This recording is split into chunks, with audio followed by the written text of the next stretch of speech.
이제 다 같이 일어나셔서 완전하신 나의 주 함께 찬양하며 8월 첫 주일 2부 예배를 하나님께 올려드리겠습니다.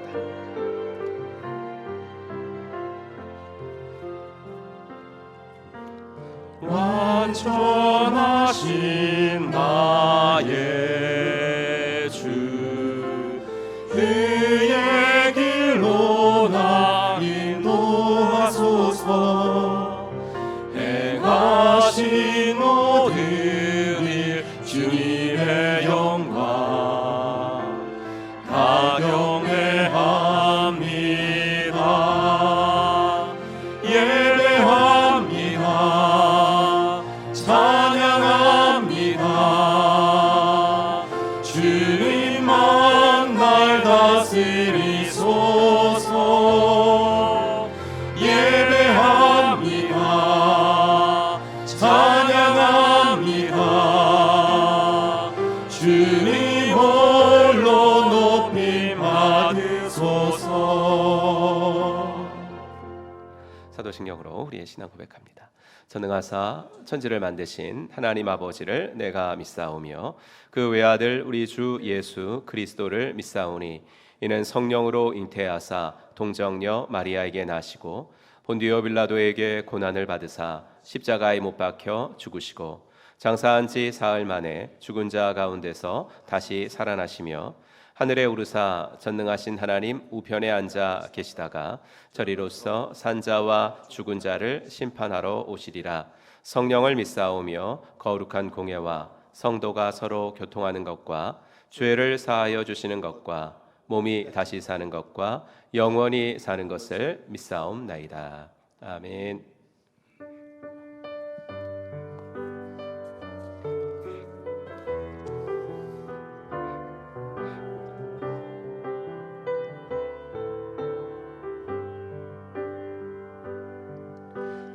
내는 주의 영광을 보내 우리 가운데 계신 주님 그 빛난 영광 온 하늘 덮고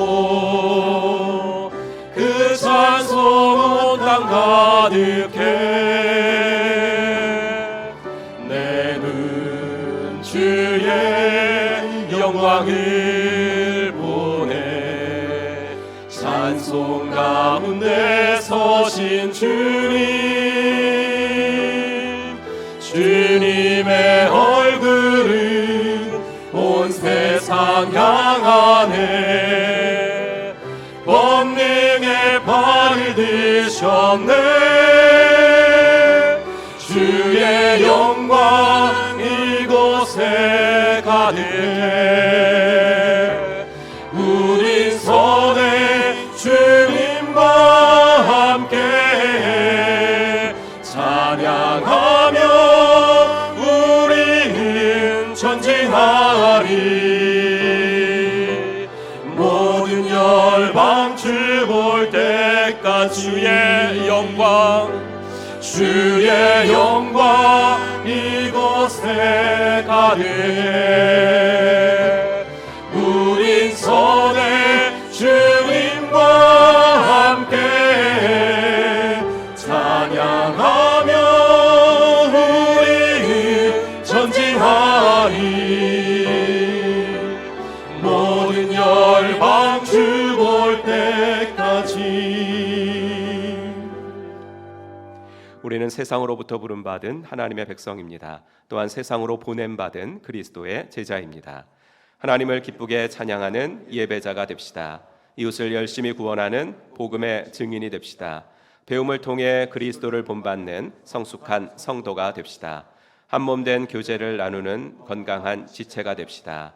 아낌없이 사랑을 실천하는 봉사자가 됩시다. 그리하여 우리 모두 하나님을 영화롭게 하는 성령 충만한 공동체가 됩시다. 아멘. 자리에 앉으시고 공동기도 제목 가지고 합심하여 기도하겠습니다. 나라와 민족과 한국교회와 선교사님들 위해서 첫 번째로 기도하시고 또 유초동부 여름 캠프 내일부터 떠납니다. 아이들이 많은 은혜 받고 올 수 있기를 기도해 주십시오. 세 번째 VIP들과 개인적인 만남의 기회 갖는 것 습관이 되어지게 하시고 또 목장까지 초대되는 복을 허락하옵소서. 우리 세 가지 기도 제목 드립니다. 합심하여 기도하겠습니다. 하나님 아버지, 주님의 은혜와 사랑을 감사합니다. 하나님께서 아버지 저희들을 붙잡아 주시고 아버지 하나님 오늘도 아버지 하나님 귀한 예배 시간을 통하여 아버지 하나님 기도 제목을 가지고 아버지 함께 기도할 수 있도록 은혜를 주셔서 감사합니다. 아버지 하나님의 먼저 나라와 민족을 위하여 기도하오니 주여 아버지 하나님 나라와 민족에 세워주신 아버지 대통령과 모든 아버지 정치인들을 기억하여 주셔서 아버지 하나님 당리당략이 아버지 하나님이여 좌우지되지 않도록 도와주시고 아버지 하나님을 두려워하고 아버지 하나님 국민들을 진정으로 섬길 수 있는 아버지 하나님이여 참된 하나님께서 아버지 하나님 그 사람들에게 아버지 하나님 이 시대를 맡겨 주셨는데 하나님께서 함께하여 주셔서 그 사명 잘 감당할 수 있는 아버지 하나님 복된 사람들이 되어지게 하여 주시옵소서. 아버지 세워주신 한국교회가 아버지 하나님의 세상의 등불의 사역을 잘 감당하게 하시고 아버지 하나님이 낮은 곳으로 주의 사랑을 흘려보내며 또 아버지 하나님이 마땅히 전해야 할 것들은 아버지 하나님이여 용기와 담대함을 가지고 아버지 외칠 수 있는 아버지 하나님 귀한 교회가 되어지게 하여 주시옵소서. 아버지 선교사님들 영육간의 강건함 주시고 아버지 하나님이여 그 가정과 아버지 사역과 건강까지 지켜주셔서 아버지 하나님 주신 아버지 하나님의 사명 잘 감당할 수 있도록 하나님 은혜를 더하여 주시옵소서. 아버지 하나님부터 우리 초등부가 아버지 하나님의 25명이 떠납니다. 주여 아버지 가정교회 연합 캠프를 다녀오는데 하나님께서 은혜를 더하셔서 아버지 오가는 길 안전하게 지켜주시고 아버지 하나님이여 또 그곳에서 아버지 하나님이여 또 행사를 아버지 하나 캠프를 주관하는 모든 아버지 하나 목사님들과 아버지 하나 선생님들 기억하시어서 아버지 하나님이 우리 아이들을 잘 돌보게 하시고 주님이 주시는 아버지 하나 큰 아버지 은혜와 준비하신 아버지 하나의 은혜를 받고 돌아올 수 있도록 하나님 함께하여 주시기를 간절히 원하고 소원합니다. 아버지 하나님이여 우리 목장 아버지 하나 가족들에게 은혜를 더하셔서 아버지 하나 VIP들과 우리가 개인적인 만남의 기회를 갖는 것 아버지 하나 습관이 될 수 있도록 인도하여 주시옵소서. 아버지 하나를 만날 때 하나님이 역사하실 줄로 믿습니다. 시간을 잡게 하시고 아버지 하나님이 함께 아버지 만나 아버지 하나님이여 주님의 은혜를도 아버지 하나님이 소개하고 아버지 하나 내가 행복한 이유들도 소개하며 아버지 그들과 아버지 한 좋은 아버지 관계를 계속해 맺어져 나갈 수 있도록 하나님 도와주시고 아버지 하나님의 목장의 공동 VIP 5명이 아버지 언젠가는 꼭 아버지 하나의 목장으로 초대될 수 있는 귀한 아버지 하나의 기회가 생길 수 있도록 하나님 은혜를 더하여 주시기를 간절히 원하고 소원하옵나이다. 주여 아버지 그리하여서 영혼을 구원하는 일에 아버지 하나님이여 우리나는 교회가 되어지게 하시고 아버지 하나님이여 정말로 아버지 보냄받은 제자로서의 사명 잘 감당할 수 있도록 하나님 은혜를 더하여 주시기를 간절히 원하고 소원하오니 우리 주님 도우시고 인도하여 주시옵소서. 아버지 하나님이 이 한 시간도 주께 모든 것들을 맡겨드리오니 우리 주님께서 함께 하시고 인도하여 주시옵소서.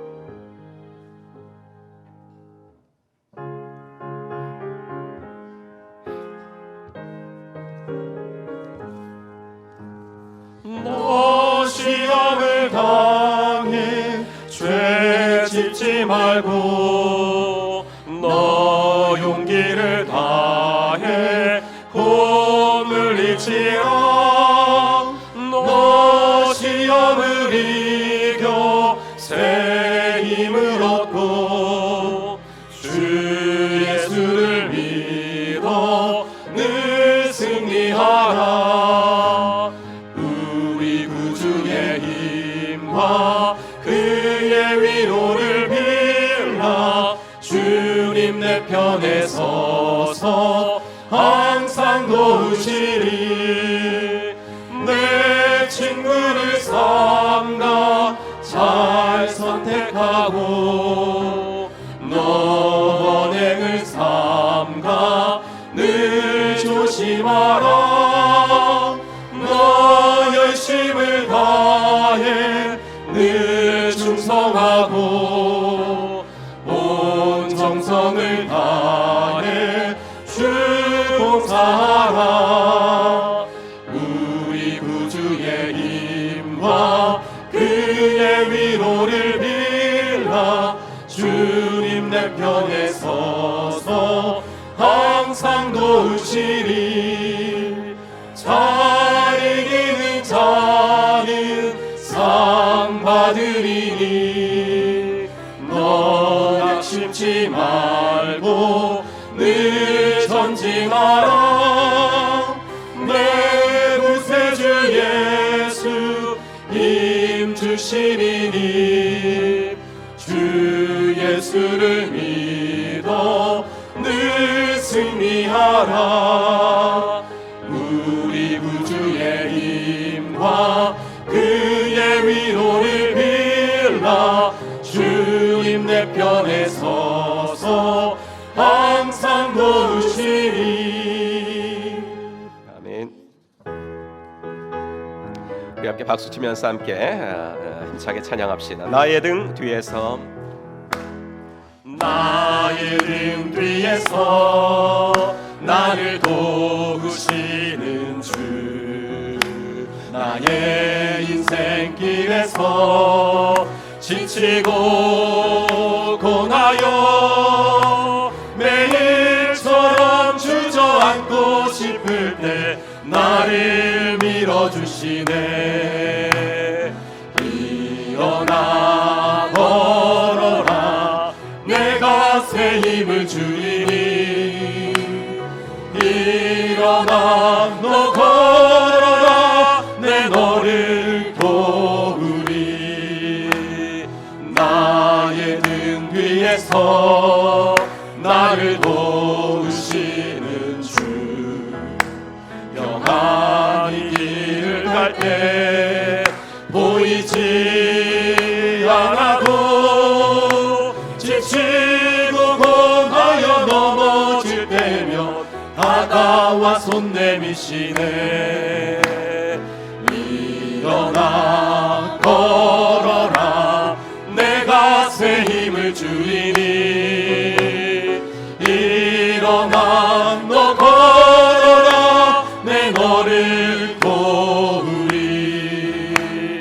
나의 등 위에서 나를 도우시는 주, 때때로 뒤돌아보면 여전히 계신 주, 찬찬한 미소로 바라보시며 나를 쟁촉하시네. 일어나 걸어라 내가 새 힘을 주리니. 일어나 너 걸어라 내 너를 도우리. 일어나 걸어라, 일어나 걸어라 내가 새 힘을 주리니. 일어나 너 걸어라 내 너를 도우리. 할렐루야. 오늘 함께 읽을 하나님의 말씀 예레미야서 말씀 계속 보겠습니다.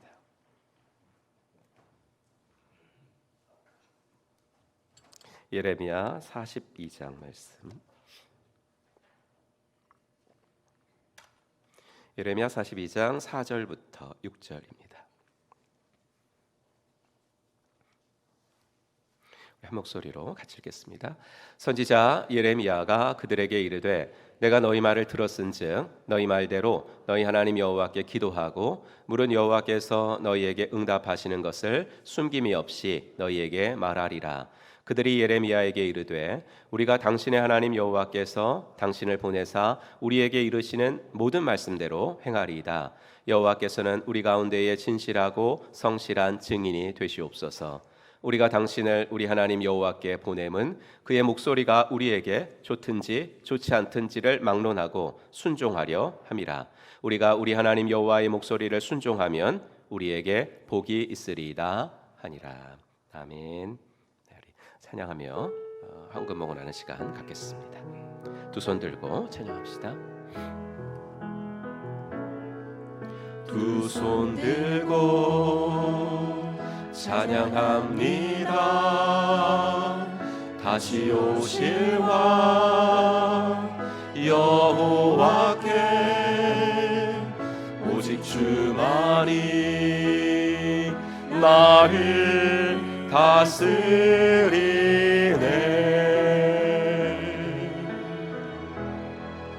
나 주님만을 섬기리. 헛된 마음 버리고 성령이여 내 영혼 충만하게 하소서.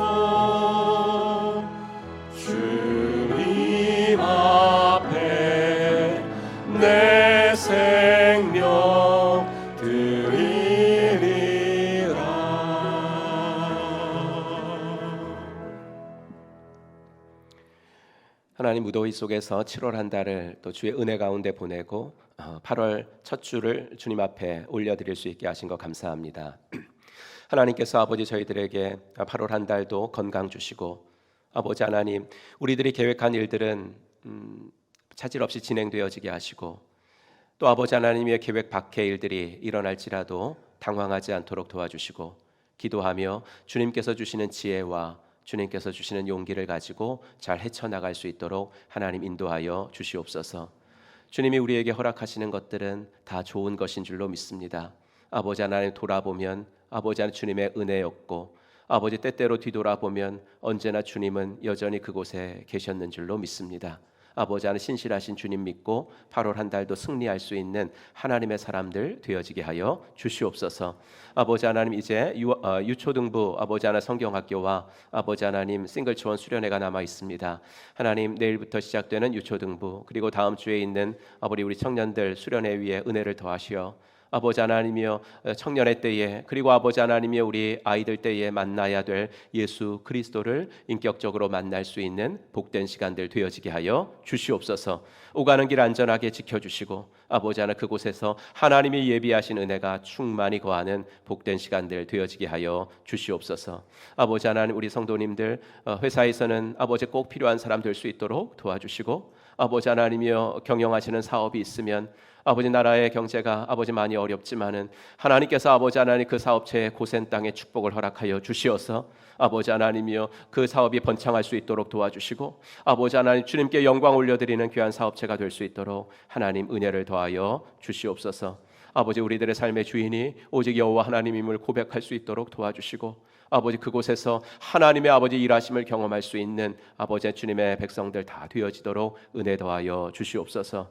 우리 자녀들을 위하여 기도하오니 하나님께서 아버지 하나님 어디에 있든지 간에 동일한 은혜를 베풀어 주셔서 군문에 있는 자녀들에게는 머리서부터 발끝까지 상하지 않도록 도와주시옵시고 또 아버지 하나님 유학이나 여러 가지 아버지 하나님이여 이유로 아버지 집을 떠나 있는 자녀들에게 만남의 축복들을 허락하여 주시옵시고 아버지 그곳에서 아버지 목적한 바를 잘 이룰 수 있는 아버지 하나님 성실과 아버지 지혜를 허락하여 주시옵소서.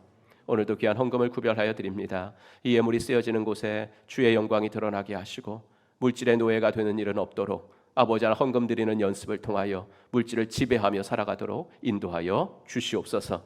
모든 것 주께 부탁드리며 우리 구주 예수 그리스도의 이름으로 간절히 기도하옵나이다. 아멘.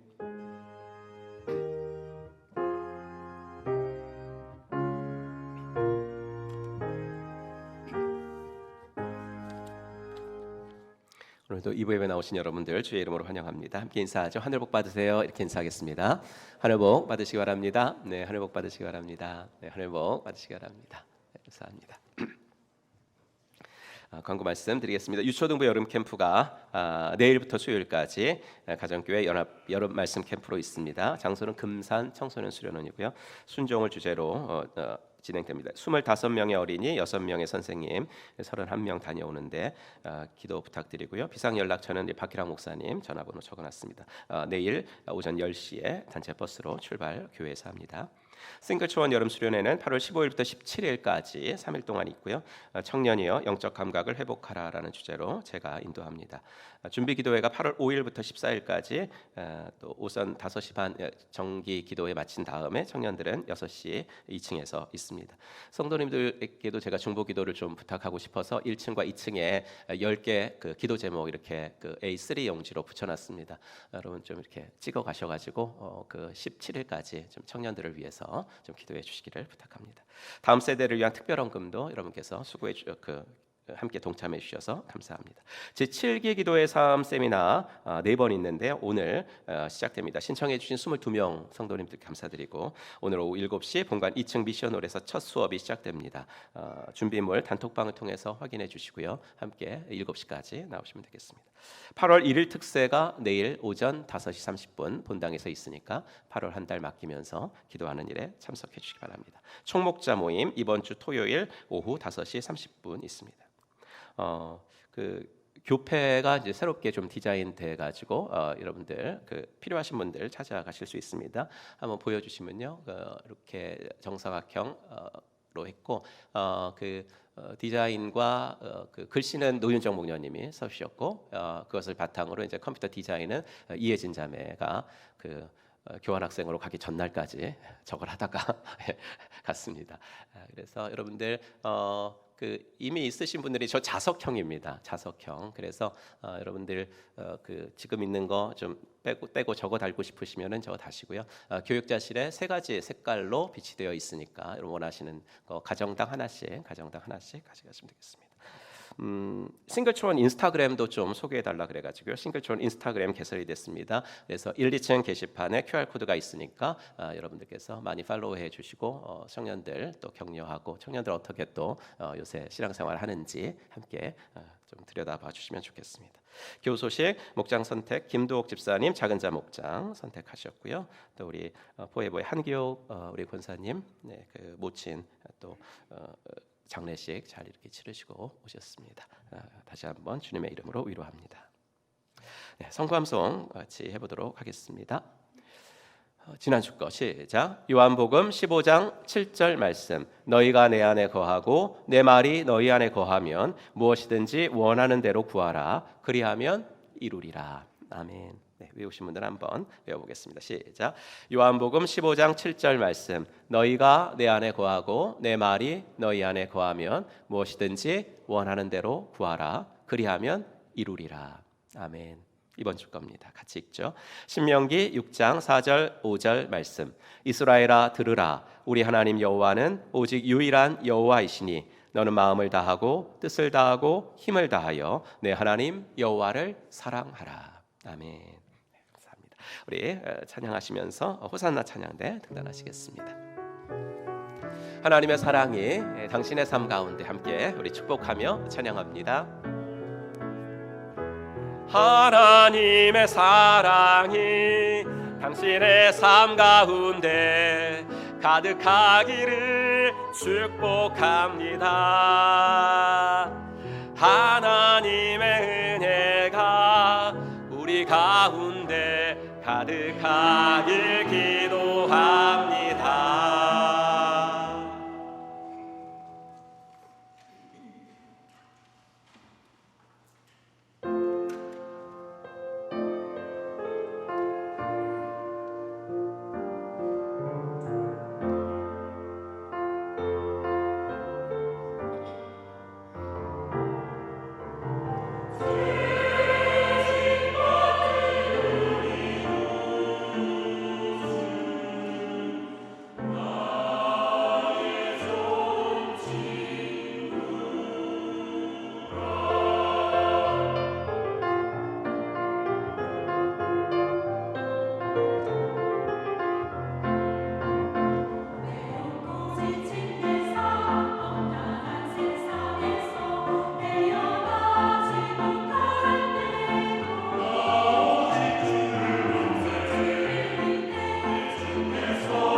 아멘. 네, 하나님께 영광의 박수 올려드리겠습니다.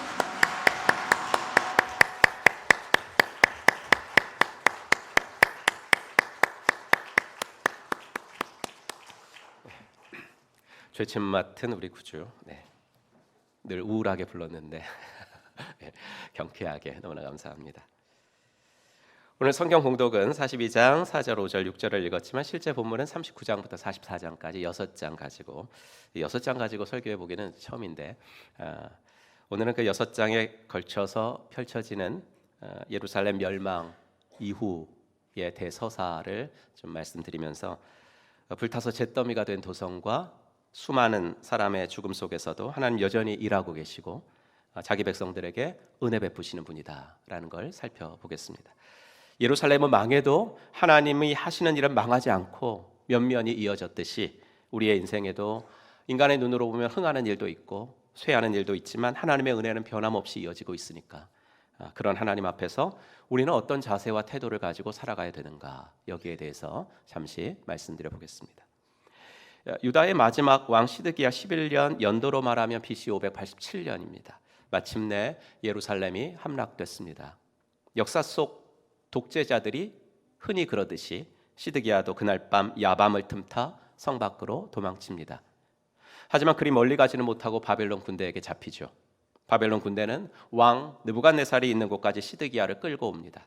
느부갓네살은 시드기야가 보는 자리에서 귀족들, 왕족들 다 죽이고 특별히 시드기야의 아들들을 아버지 눈앞에서 다 죽이고 그런 다음에 그 아버지의 눈은 빼고 사슬로 결박해서 바벨론으로 끌고 갔죠. 정말 잔인한 민족이에요. 유다는 이렇게 망했습니다. 다윗과 솔로몬, 그 위대한 아버지가 평생을 바쳐 준비해주고 지혜의 아들이 완성한 예루살렘 성전, 그리고 하나님의 성읍이라고 불리면서 절대 무너지지 않을 것이라고 자신했던 예루살렘 성은 바벨론 군대의 18개월의 포위 공격 끝에 맥없이 무너지고 말았습니다. 느부갓네살은 예루살렘의 사령관 느부사라단을 보내서 뒷정리를 시킵니다. 그는 항복한 백성들을 끌고 바벨론으로 가지요. 호송되던 무리들 속에 예레미야가 있었습니다. 그때 느부사라단은 예레미야에게 이렇게 묻죠. 나랑 같이 바벨론으로 가면 내가 그대를 보살펴 주겠소. 하지만 당신이 유대 땅에 남아서 당신의 동족들과 함께 살기를 원한다면 왕께서 당신도 잘 아는 그다랴라는 사람을 총독으로 임명해 놨으니까 그 사람한테 가면 돼요. 예레미야는 안정적인 미래 대신에 가난한 백성들과 함께 사는 것을 선택합니다. 이렇게 풀려난 예레미야는 이제 말해준 그다랴를 찾아가죠. 그다랴는 할아버지 때부터 하나님의 선지자들을 보호해주고 지지해주고 영적 개혁을 부르짖는 명문 가문 출신의 사람입니다.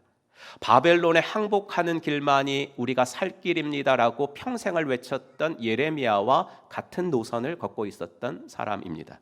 그러니 바벨론은 그를 좋게 보아서 유대 땅에 남겨둔 가난한 사람들을 다스릴 이 토착 및 총독으로 임명을 한 거죠. 여러분, 이런 위치에 임명되는 것은 어떤 기분일까요? 동족들한테는 매국노 취급을 당할 수 있습니다. 얼마나 원수 바벨론에게 잘 보였으면 이렇게 나라는 망했는데 너는 오히려 이런 기회에 총독 자리까지 출세하냐, 이렇게 백성들한테는 분노와 증오를 살 위치고요. 동시에 바벨론은 또 어떻게 볼까요? 현재는 자기들 편인 것 같아서 총독으로 임명은 했지만 그다랴는 어디까지나 유다인이지 바벨론 사람이 아닙니다. 그러니 바벨론 입장에서는 임명은 해놨지만 늘 그의 일거수일투족을 예의주시할 수밖에 없는 잠재적 배신자였을 겁니다. 이렇게 양쪽으로부터 불신을 받을 수 있는 처지가 그다랴였지만 놀랍게도 그는 오히려 양쪽으로부터 신뢰를 받았습니다. 특별히 놀라운 것은 그 땅에 남아있던 가난한 백성들만 그다랴에게 희망을 걸었던 것이 아니라는 것입니다. 그렇게 바벨론이 예루살렘을 함락시키고 돌아가니까 어떤 사람들이 이제 조국으로 예루살렘으로 모여 들어왔냐면, 첫째, 예루살렘이 포위되기 전에 도망쳐가지고 다른 나라에 살던 백성들이 이제 돌아왔고요. 또 하나, 이미 이 전쟁은 질 게 뻔하다라고 생각하고 광야 같은 데로 피신해 있었던 비겁한 군인들이 돌아왔습니다. 왜냐하면 사령관 느부사라단이 원래 왕족과 귀족들의 소유였던 땅을 가난한 사람들에게 이제 나눠준다라는 소식을 들었기 때문입니다. 이렇게 예루살렘 멸망이 유다인들 모두에게 비극이었던 것만은 아닙니다. 나라가 망하기 전에 부귀 영화를 누리던 사람들에게는 조국의 멸망은 청천벽력 같은 소식이었지만 그들의 착취 밑에서 극심한 가난을 겪어야만 했던 사람들에게는 오히려 예루살렘의 멸망이 기쁨의 날이었습니다. 가난한 백성들은 이전에는 꿈도 꾸지 못했던 땅을 차지하게 되면서 그다랴에게서 한 줄기 희망의 빛을 보기 시작했습니다. 예레미야 40장 9절과 10절은 그다랴의 연설을 요약하고 있는데 10절 끝만 제가 읽어드리겠습니다. 그러니 여러분은 어느 성읍이든지 차지하십시오. 가난한 사람들은 차지할 땅이 없었어요. 근데 이제는 생기게 된 거죠. 거기에서 포도주와 여름 과일과 기름을 모아 여러분의 그릇에 저장하면서 살도록 하십시오. 비록 나라는 이렇지만 남아있는 가난한 사람들에게 희망찬 미래를 약속한 것입니다. 이제 그다랴를 중심으로 한 새로운 시대가 오는 것 같았습니다. 하지만 불안정한 평화는 그리 오래가지 않았습니다. 그다랴에게 몰려온 군 지휘관 중에 요하난이라는 인물이 하루는 그다랴에게 오더니 비밀스러운 첩보를 전합니다. 요하난은 아마 군부의 대표격인 인물이었을 겁니다. 첩보의 내용은 이렇습니다. 그에게 이렇게 말하였다. 암몬 사람의 왕 바알리스가 총독님의 목숨을 빼앗으려고 느다니아의 아들 이스마엘을 보냈다는 것을 전혀 모르고 계십니까? 즉 이스마엘이라는 사람이 암몬 왕의 사주를 받아서 그다랴 암살 계획을 세우고 있다는 소식을 모르십니까? 라는 거죠. 도대체 이스마엘은 누구이기에 어렵게 시작된 이 조국의 한 줄기 희망과 평화의 빛을 짓밟으려고 한 것일까요? 성경은 그를 이렇게 소개합니다. 엘리사마의 손자이며 느다니아의 아들로서 왕족이며 왕의 대신이기도 한 이스마엘이, 그는 왕족이었어요. 당연히 그는 불만에 가득 차 있었겠죠. 한 나라의 왕이 나라를 지켜주지도 못하고 도망가다가 두 눈 뽑혀가지고 비참하게 끌려가고 왕족들은 처형당하였다는 소식은 그를 분개하게 만들었습니다. 그런데 나라가 망한 이 상황에서 남은 백성들을 다스리도록 총독 자리에 임명받은 사람이 친바벨론 인사인 그다랴라는 사실은 그를 더 이상 참지 못하게 만들었습니다. 돌아와 보니 나라는 평안해졌는데 그 나라에서는 자기 같은 왕족이 할 게 없었습니다. 가난한 사람도 땅을 가질 수 있는 이상한 나라가 됐습니다. 모든 것이 왕족에 의해서 좌지우지되던 때가 그리 오래되지 않는데 이제는 왕족이라는 것이 완전히 잊혀진 딴 세상이 되었습니다. 이스마엘은 자기와 같은 생각을 가진 10명을 규합해서 그다랴 암살 계획을 세웠습니다.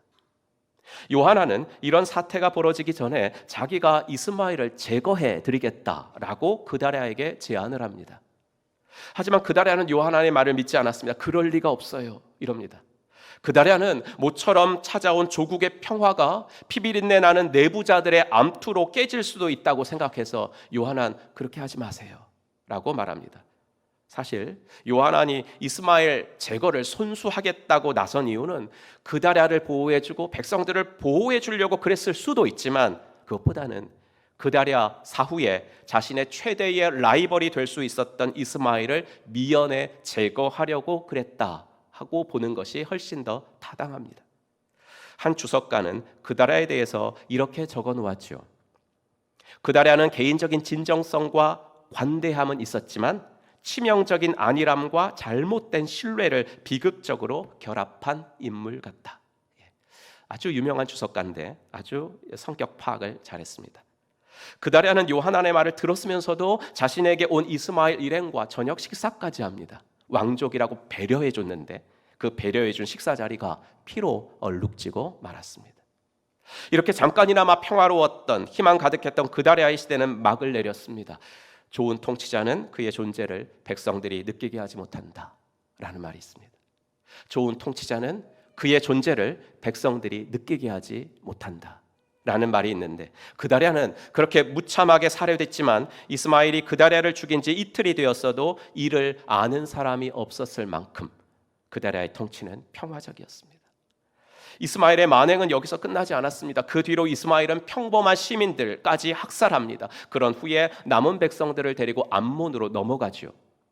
바벨론이 임명한 총독을 자기 손으로 죽인 마당이니 자신도 위험을 느꼈을 거고 그래서 혼자 가기보다는 백성들을 데리고 가서 암몬에서 세력을 좀 키워서 훗날을 도모하려고 그랬을 겁니다.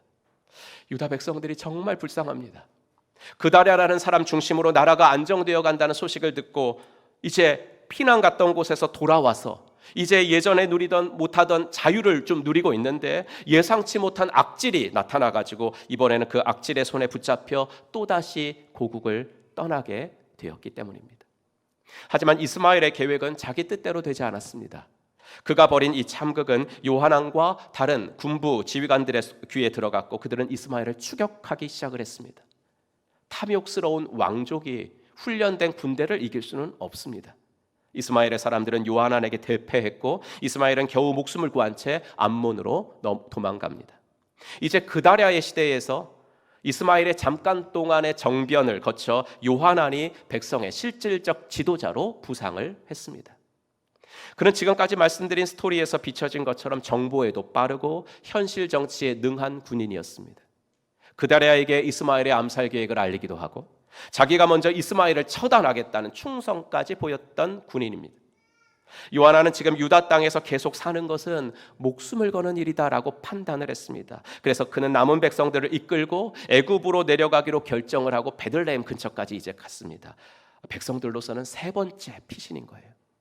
백성들은 이제 길을 잃고 두려움에 떨고 있었어요. 절망적이었어요. 유다에 그냥 남자니 또 이스마엘 같은 악질이 나타나면 어떡하나 내부자가 두렵고, 그렇다고 동쪽의 암몬으로 가자니 이미 악질 한 명이 거기 가 있습니다. 그것도 안 되고 북쪽의 바벨론으로 가려니 거기는 침략했던 민족인데 어떻게 거길 갑니까? 사방이 두려움이었어요. 그들이 알고 그들이 경험했던 유일한 방향은 남쪽밖에 없었습니다. 곧 이집트였어요. 쓰라림 패배와 영광스러운 승리가 400년 동의 종살이와 모세를 통한 출애굽, 이 패배와 승리가 함께 어우러져 있었던 이집트가 그들의 유일한 대안이었습니다. 그래서 요하난은 남은 백성들을 이끌고 애굽을 향해 베들레헴까지 이제 떠나면서 그때 요하난과 백성들은 예레미야를 찾아가서 기도를 요청하는 것이 오늘 여러분들이 읽은 본문입니다. 하나님이 뭐라고 말씀하신지 물어주세요. 말씀해 주시면 순종하겠습니다. 한번 제가 다시 읽게요. 우리가 예언자님을 주 우리의 하나님께 보내는 것은 그분의 응답이 좋든지 나쁘든지 간에 우리가 그 말씀에 순종하려 하기 때문입니다. 주 우리 하나님의 말씀에 순종하면 우리가 복을 받을 것입니다. 여러분 얼마나 순전한 신앙입니까? 주님 말씀하시면 내가 나아가리다. 주님 뜻이 아니면 내가 멈춰서리다. 이 찬양의 가사가 생각이 나죠. 하지만 정말 그런 마음이라면 애굽으로 떠나기 전에 기도했었어야 됩니다.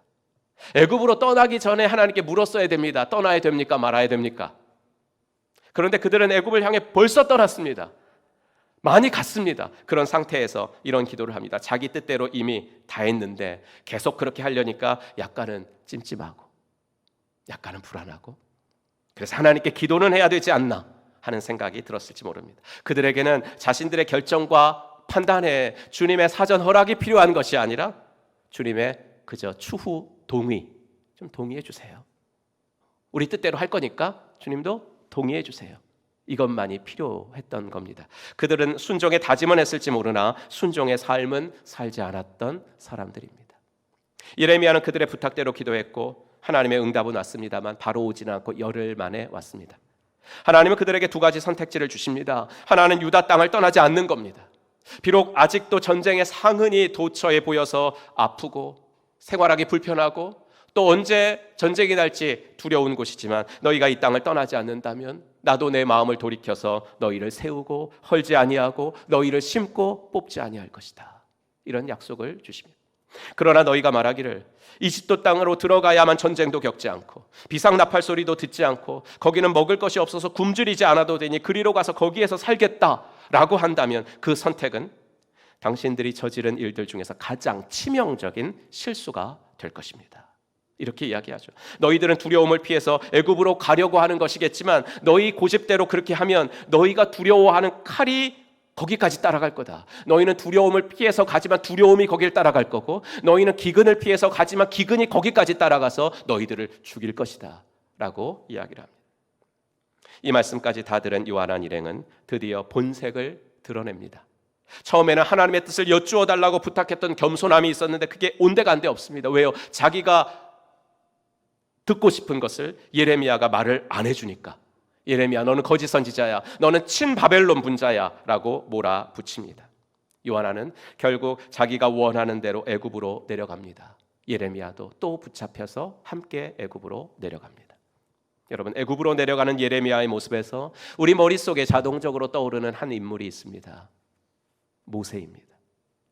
모세는 약 900년 전에 이스라엘을 애굽에서 인도해내신 분입니다. 그런데 지금 예레미야는 애굽으로 들어갑니다. 예레미야가 모세보다 못해서 그런 것이 아닙니다. 하나님이 능력이 없어서가 아닙니다. 하나님의 백성들이 점점 더 완고해지고 오만해졌기 때문입니다. 그렇게 말해줘도 도무지 듣지 않고 자기 뜻대로 하려고 했기 때문입니다. 애굽은 아무리 힘들어도 들어가면 안 되는 땅입니다. 지금 요한안이 하려고 하고 있는 일은 100번 양보해서 어려운 상황이 좀 지나갈 동안 잠시 애굽으로 피하자 라고 생각한 것일 수도 100번 양보해서 있지만, 그래도 그것마저는 하면 안 됩니다. 하나님이 탈출시키신 애굽으로 돌아가는 일은 하나님이 행하신 위대한 구원 역사 출애굽을 뒤집어 버리는 일이었기 때문입니다. 그것은 위대한 하나님을 모욕하고 능멸하는 일이기 때문입니다. 꺼내줬는데 꺼내주신 땅으로 다시 돌아가는 것, 그것은 하나님을 모욕하는 일입니다. 이렇게 인간의 어리석음과 완고함에 막혀서 하나님의 뜻은 그들에게 도무지 들려지지 않았습니다. 드디어 요한왕과 백성들은 애굽에 도착해서 여러 지방에 흩어져 살았습니다. 애굽으로 내려가면 칼이 너희를 뒤따를 것이다 라고 말씀하셨지만 아직 그 경고는 실현되지 않았기 때문에 그들은 일단은 편안한 애굽 생활에 만족했습니다. 그러면서 하나님이 보시기에 악행을 일삼으며 우상을 섬겼습니다. 유명한 역사학자 E.H. 칸은 역사는 과거와 현재 사이의 끊임없는 대화다라는 말을 했습니다. 과거로부터 배우지 못하는 사람은 부끄러운 역사를 반복한다는 겁니다. 인생이 실패하는 이유가 있다면 망각입니다.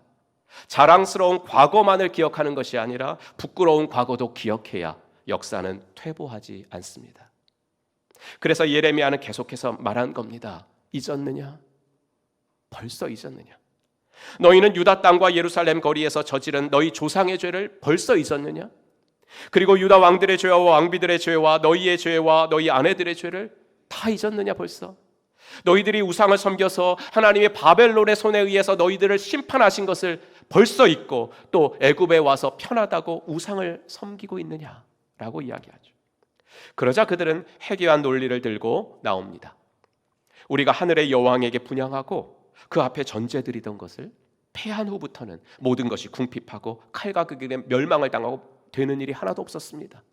여러분, 이 말을 보면 이스라엘 백성들이 하늘 여왕이라는 여신에게 제사를 드린 게 애굽 땅에 와서 처음 드린 것이 아니구나라는 것을 알게 되죠. 이스라엘에 살 때부터 그들은 여호와도 섬기고 하늘 여신도 섬기는 이런 민족이었습니다. 그랬는데 요시야가 개혁을 하면서 하늘 여신 패하자 이랬더니 그때 그렇게 하늘 여신 그때부터 패한 후부터 우리는 잘 되는 일이 없었다. 그래서 바벨론에게 멸망하기까지 한 거다. 이런 논리를 들고 나옵니다. 그래서 이제 지금이라도 다시 하늘 여왕에게 제사를 드려야 됩니다. 모든 것이 풍요로운 애굽에 왔으니 우리도 애굽의 대세를 따라 그들처럼 하늘 여왕에게 제사를 드려야 애굽이 잘 사는 것처럼 우리도 잘 살 수 있게 될 겁니다. 여러분, 당장 하나님의 말씀에 납작 엎드려서 회개해도 모자랄 판에 그들은 이렇게 마땅히 부끄러워해야 할 일들을 너무나 당당하게 말하고 있습니다. 왜요? 죄에 중독됐기 때문입니다. 여기까지가 예레미야 39장부터 44장까지 6장의 내용입니다. 오늘 저는 설교의 대부분을 이 6장의 줄거리 중심으로 말씀을 드리고 있습니다. 설교의 전형적인 패턴은 관찰을 일단 본문을 하고 관찰한 내용을 해석을 해드리고 그 다음에 우리는 어떻게 살 것인가 적용을 시켜드리는 게 설교의 전형적 패턴인데 저는 오늘 관찰만 해드린 셈입니다. 물론 적용이 중요한데 사실 목사가 적용을 해드리는 것이 어떨 때는 여러분들이 주님으로부터 직접 받으실 수 있는 메시지를 제한시켜버릴 때가 종종 있습니다. 오늘 제가 말씀드린 예루살렘 멸망 이후에 유다 백성들의 이 가슴 아픈 대서사를 들으시면서 여러분들 각자의 마음에는 제가 굳이 적용을 해드리지 않아도 깊고 다양한 마음의 울림이 있으셨을 겁니다. 하지만 그래도 아쉬운 마음에 간단한 적용 2가지만 말씀을 드리겠습니다. 첫째, 오늘 설교 서두를 저는 이렇게 시작을 했습니다. 예루살렘은 망해도 하나님의 역사는 망하지 않고 면면이 이어집니다. 이게 바로 하나님이 그분의 백성들을 다스리는 방법인 줄로 믿습니다. 칼이 무뎌지면 숫돌에 갑니다. 그것처럼 세상을 살아갈 때 영적으로 민감해야 할 성도들이 무뎌지면 하나님은 고난이라는 숫돌에 우리를 올려 놓으십니다. 숫돌에 갈리는 칼은 아프겠지만 아픈 만큼 더 예리해져서 칼 본연의 역할을 잘할 수 있게 될 것이고, 하나님은 그 목적을 위해서 쉬지 않고 일하십니다. 그러므로 신자에게는 고난의 순간마저도 은총의 순간입니다. 하나님은 우리가 당신처럼 완전할 수 없다는 것을 아십니다. 넘어지지 않을 수 없다는 것 아십니다. 그러니 중요한 것은 넘어지지 않는 것이라기보다는 그 넘어짐으로 무엇을 배웠느냐라는 것입니다. 그거 알려주시려고 하나님은 고난 주시는 겁니다. 그렇게 고난의 목적이 그것이니까 하나님이 허용하시는 고난은 우리를 완전히 망하게 하시려고 주시는 어려움이 아니라는 겁니다. 얼마 전에 은퇴하신 김기성 목사님의 책을 읽다가 만나게 된 김준태 시인의 참깨를 털면서라는 시입니다. 산끈을 내린 밭 귀퉁이에서 할머니와 참깨를 턴다. 보아하니 할머니는 슬슬 막대기질을 하지만 어두워지기 전에 집으로 돌아가고 싶은 젊은 나는 한 번을 내리치는데도 힘을 더한다. 세상사에는 흔히 맛보기가 어려운 쾌감이 참깨를 털어대는 일엔 희한하게 있는 것 같다. 한 번을 내리쳐도 셀 수 없이 쏴쏴 쏟아지는 무수한 흰 알맹이들. 도시에서 10년을 가차이 살아본 나로선 기가 막히게 신나는 일인지라 휘파람을 불어가며 몇 다발이고 연이어 털어댄다. 사람도 아무 곳에나 한 번만 기분 좋게 내리치면 참깨처럼 쏴쏴 쏟아지는 것들이 얼마든지 있을 거라고 생각하며 정신없이 털다가 아가 모가지까지 털어져선 안 되니라 할머니의 가엾어하는 꾸중을 듣기도 했다. 아가 모가지까지 털어져선 안 되니라. 이 할머니의 말씀이 곧 아버지 하나님의 마음이십니다. 그래서 감당할 수 있는 시험만 주시는 것입니다. 도저히 감당할 수 없을 것 같으면 피할 길을 주시는 것입니다. 그러니 성도들에게는 절망은 없는 것입니다. 인간이기에 낙심은 있겠죠. 하지만 성도에게 완전한 절망은 없습니다. 그러니 고난이 있다고 신앙의 자리를 떠나서 애굽으로 가지는 마십시오. 애굽에는 약속이 없습니다. 유다 땅에는 전쟁의 상흔은 있었지만 그래도 내가 다시 심겠다는 약속이 있었고, 바벨론 땅은 원수의 땅이긴 하지만 70년 후에는 돌아오게 해주겠다는 약속이 있었지만 애굽 땅에는 하나님의 그 어떤 약속도 없습니다. 여러분, 신자의 안전은 조건이 좋은 것이 아니라 하나님의 약속이 있는 곳이 안전한 땅인 줄로 믿습니다. 신자에게 있어서 안전한 땅은 조건이 좋은 땅이 아니라 하나님이 함께 하시는 그곳이 안전한 곳인 줄로 믿습니다.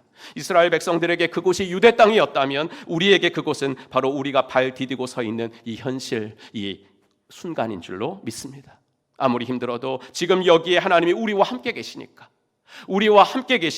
이 고난의 순간이 하나님의 은혜가 부어지는 순간입니다. 힘들지만 지금 이렇게 예배의 자리에 내가 있다는 것은 하나님이 나를 붙들고 계시다는 것이기에 고난마저도 은총의 순간인 줄로 믿습니다. 그러니 이 순간을 감사합시다. 고난 자체를 바라보지 마시고 우리들의 눈을 들어 고난마저도 우리의 유익을 위해서 다루시는 전능하신 하나님, 사랑과 자비가 한이 없으신 하나님을 바라봅시다. 지난 수요일에 찬양팀과 함께 부른 송축해 내 영혼, 이 노래는 그날 하나님이 저를 한없이 위로해 주신 찬양이었습니다. 송축해 내 영혼, 내 영혼아 거룩하신 이름, 이전에 없었던 노래로 나 주님을 경배해. 무슨 일이나 어떤 일이 내게 놓여도 저녁이 올 때 나는 노래해. 노하기를 더디하시는 주, 그의 크신 사랑 넘치네. 주의 선하심 내가 노래하리. 수많은 이유로 나 노래해. 그렇습니다. 신자는 기쁠 때만 노래하는 사람들이 아닙니다.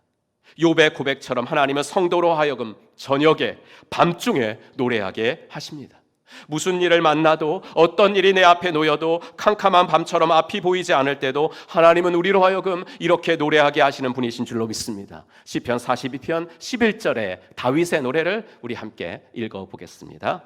내 영혼아, 내가 어찌하여 낙심하며 어찌하여 내 속에서 불안해하는가? 너는 하나님께 소망을 두라. 나는 그가 나타나 도우심으로 말미암아 내 하나님을 여전히 찬송하리로다. 아멘. 고난의 순간에 부르는 찬양은 이전에는 없던 노래입니다. 같은 찬양이라도 평소에는 입술로만 불렀다면 고난의 순간에는 마음으로 부르게 됩니다.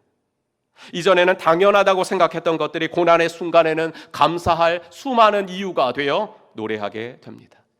그래서 내 영혼을 향해서 송축하라, 송축하라, 왕 되신 주님을 송축하라. 내가 내 영혼을 향해서 이렇게 외칩니다. 사랑하는 우리 성도님들, 고난 중에 계시다면 이전엔 없었던 노래로 주님을 찬양하게 되시기를 주님의 이름으로 축복합니다. 한 가지만 더 이 6장에서 묵상한 것을 말씀드리자면, 하나님은 끊임없이 유다 백성에게 말씀하시는데 그들은 지독하게 안 듣는다는 것입니다. 작정하고 귀를 기울이지 않습니다. 하나님과 도무지 소통하려고 하지 않습니다. 몇 주 전부터 월요일에 아버지 간병을 위해서 서울을 다니고 있습니다. 간간히 무슨 말씀을 하시려고 할 때 목소리가 작아 들리지 않습니다. 그래서 나는 아버지 쪽으로 몸을 기울여 제 귀를 아버지 입 쪽으로 가져다 댑니다. 여러분, 몸이 기울어져야 제대로 들립니다. 내 몸을 꼿꼿하게 세운 상태로는 상대의 말을 제대로 들을 수 없습니다. 그래서 경청이라는 한자어의 경은 기울 경자를 쓰는 것입니다. 몸이 기울어져야 들린다라는 말입니다. 그런데 유다 백성들은 한 번도 하나님 앞에서 몸을 기울이지 않습니다. 한 번도 자기들이 틀렸다고 인정하지 않습니다. 그래서 하나님과 소통이 되질 않습니다. 하나님은 그들과 이야기하시려고 친히 몸을 낮추시고 기울이시는데 그들은 한 번도 자신들의 몸을 기울이는 수고를 하지 않습니다. 여러분, 생명의 삶에서 예언자의 뜻을 배우셨죠? 예언자는 미래일을 맞추는 사람이 아니라 하나님의 대변인을 예언자라고 성경은 부릅니다. 예레미야 같은 사람이 하나님의 대변인이죠. 그럼 하나님이 왜 대변인을 세우시나요? 하나님 직접 말씀하시면 되지, 뭘 귀찮게 이 사람 저 사람 세우십니까? 하나님이 인간에게 직접 말씀하시면 인간은 감당할 수가 없습니다. 그래서 예언자들을 세우시는 자체가 하나님이 우리와 소통하시려고 몸을 기울이시는 겁니다. 그리고 하나님이 우리와 대화하시기 위해서 자신을 기울이신 최고치는 바로 육신의 몸으로 오신 예수 그리스도이십니다. 그렇다면 우리도 몸을 기울여야 됩니다. 내 뜻을 향해서 기울어진 내 몸을 이제는 하나님 쪽으로 기울여야 합니다. 그래야 하나님의 음성이 들립니다.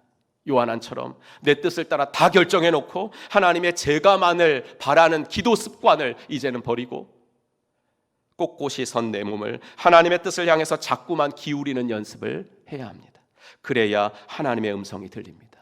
그래야 하나님과 소통이 됩니다. 그래야 약속된 복을 받습니다. 지난주에 말씀드린 기도 말씀 기도 쓰기 같은 것도 하나님의 뜻에 내 몸을 기울이려는 노력 중에 하나가 될 수 있습니다. 그리고 그것이 연습될 때 우리는 사람과도 진정한 관계를 맺을 수가 있게 됩니다. 여러분, 혹시 이런 말 좀 하시지 않습니까? 저 사람과는 말이 안 통해. 이게 배우자한테 이런 말 하면 이제 제일 곤란한 관계가 되는 거죠. 예. 다른 사람이면 몰라도 한 집에 사는 배우자한테 저 사람하고 말이 안 통해요, 이러면 곤란한데 왠지 또 그런 부부들이 적지 않습니다. 그럼 왜 말이 안 통할까요? 내가 여전히 내 몸을 꼿꼿이 세우고 내 몸을 하나도 움직이지 않으면서 들으려고 하기 때문은 아닐까요? 여러분, 남편에게 여러분의 몸을 기울이십시오. 아내에게 내 몸을 기울이세요. 부모님에게, 그리고 자녀에게, 목원들에게 내 몸을 기울여 보세요. 기울이면 들립니다. 들리면 관계가 풍성해집니다. 그게 복입니다. 돈을 많이 버는 것이 복이 아니라 관계가 풍성해지는 것이 복입니다. 바라기는 고난이 은총의 순간이라는 것과 들어야 복을 받는다. 그럼 어떻게 듣느냐라는 것은 제가 오늘 설교 시간에 다 말씀드릴 수가 없어서 목장 모임지 적용 질문에 행복한 삶, 사과, 소통을 위한 대화를 참고하세요, 이렇게 적어 놓았습니다. 거기 보시면 어떻게 하면 잘 들을 수 있는지를 아주 자세하게 제가 그 3공부 시간에 가르쳐 드린 것이 교재에 있으니까 참고하시면 됩니다. 하여튼 이 고난이 은총의 순간이라는 것과 들어야 복을 받는다는 귀한 진리가 이번 주간 우리들의 각자의 결심으로 적용되고 실천되어지기를 주의 이름으로 축복합니다. 기도합시다. 오늘 주신 말씀 기억하시면서 함께 주님 앞에 잠시 기도하는 시간 가져봅시다.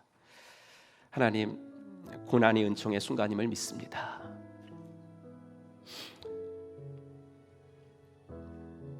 고난이 힘들어도 당신을 떠나지는 않겠습니다. 나를 붙드시는 하나님이 더 좋은 것 주시려고 나에게 이 시간도 허락하시는 줄로 믿습니다. 주님께 한번 아뢰보시고, 하나님 들어야 복을 받는다고 했는데 주님께 내 몸을 더 기울이게 하시고 내 주위 사람들에게 내 몸을 더 기울이겠습니다. 그렇게 한번 결단해 보시기를 바랍니다. 오늘 이 시간 한번 주님의 말씀 기억하시면서 주님께 작은 것 하나라도 결단해 보는 시간 갖겠습니다.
하나님, 8월 첫째 주 2부 예배를 통해서 당신의 음성을 듣습니다. 각자의 마음속에 주님께서 주신 음성을 아버지 하나님이 흘려보내지 않도록 도와주시고 잘 박힌 목과 같이 내 마음속에 두어서 아버지 이번 한 주간도 이 말씀 붙들고 살아갈 수 있도록 하나님 인도하여 주시옵소서. 하나님께 기울이는 연습들, 그리고 내 주위 사람들에게 기울이는 연습들을 통하여 잘 듣게 하시고 들으면 관계가 풍성해지니 그 복을 받을 수 있도록 인도하여 주시옵소서. 고난 중에 있을 때 고난만을 바라보며 함몰되지 않도록 도와주시고 아버지 하나 그 고난 너머에 있는 우리 그리스도의 풍성한 사랑과 하나님의 한없는 돌보심을 날마다 잊지 않도록 도와주시옵소서. 예수님의 이름으로 축복하며 기도하옵나이다. 아멘. 우리 다 같이 일어나셔서 결단 찬송 하나님께 올려드리겠습니다.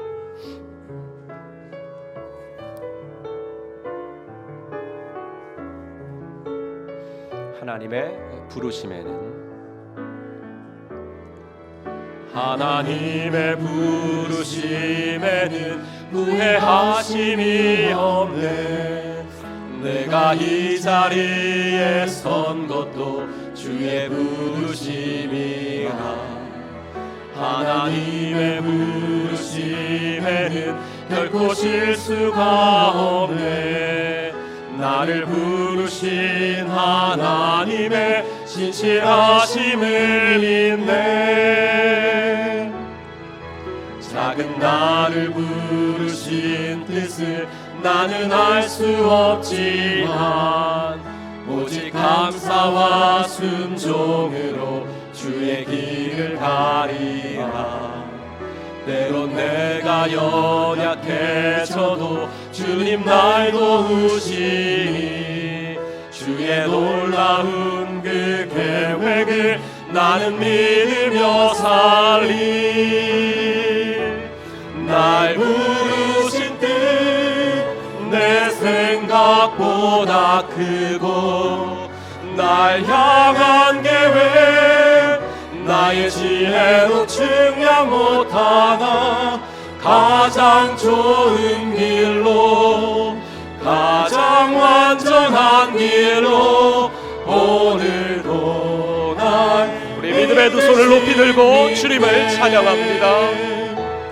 날 부르신 뜻 내 생각보다 크고 날 향한 계획 나의 지혜로 증명 못하나 가장 좋은 길로 가장 완전한 길로 오늘도 날 이끄심 믿네.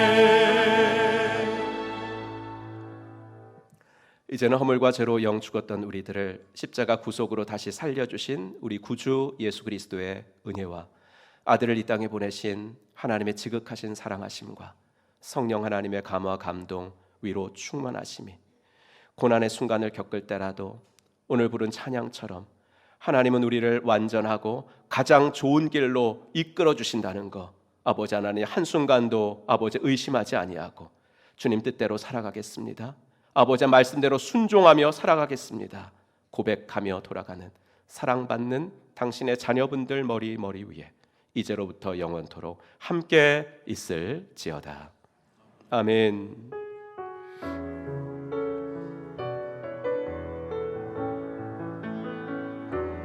날 부르신 뜻 내 생각보다 크고 날 향한 계획 나의 지혜로 증명 못하나 가장 좋은 길로 가장 완전한 길로